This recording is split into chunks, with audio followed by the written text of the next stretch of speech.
শহর হলেও এখানকার মানুষ পালন করেন এক অদ্ভুত রীতি, যেন তারা আদিম গুহা থেকে উঠে আসা কোনো সম্প্রদায়, যেখানে দেখা যায় মানুষ রশি দিয়ে যুদ্ধ করছে, কিন্তু সেটি কোনো রাগ বা প্রতিশোধের জন্য নয়।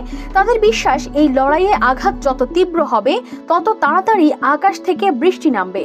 শুনতে হাস্যকর লাগলেও সত্যি। যেখানে প্রতি সেকেন্ডে বদলে যাচ্ছে পৃথিবীর অনেক কিছু, সেখানে এই শহরের মানুষরা এখনো বুঁদ হয়ে আছেন এমন বিশ্বাস নিয়ে। মেক্সিকোর জিটলালা শহরের মানুষরা প্রতি বছর ক্যাথলিক পবিত্র সপ্তাহে ট্রিগে যুদ্ধ নামে এই বিশেষ রীতি পালন করেন। এতে পুরুষরা জাগুয়ারের পোশাক পরে রশির তৈরি ডান্ডা দিয়ে লড়াই করে। দর্শকরা চারপাশে দাঁড়িয়ে তাদের লড়াই দেখে। শুধু পুরুষরা নয়, নারী ও শিশুদের এই অনুষ্ঠানে অংশ নিতে দেখা যায়। প্রত্যেকের একটাই কামনা, বৃষ্টির দেবতা যেন তাদের ফসল ও জমির জন্য বৃষ্টি দেন। এই রীতি অনেক প্রাচীন। মায়া, জাপোটেক ও আজটেকরা একইভাবে লড়াই করত। কথিত আছে এটি ওলমেক সভ্যতার সময় থেকেই চলে আসছে। শুধু এটি খেলার মতো নয়, বরং মানুষের মধ্যে একটি আধ্যাত্মিক সংযোগও তৈরি করে। প্রত্যেক আঘাত, প্রতিটি নাচ আর চিৎকার যেন প্রার্থনা হয়ে আকাশে পৌঁছায়।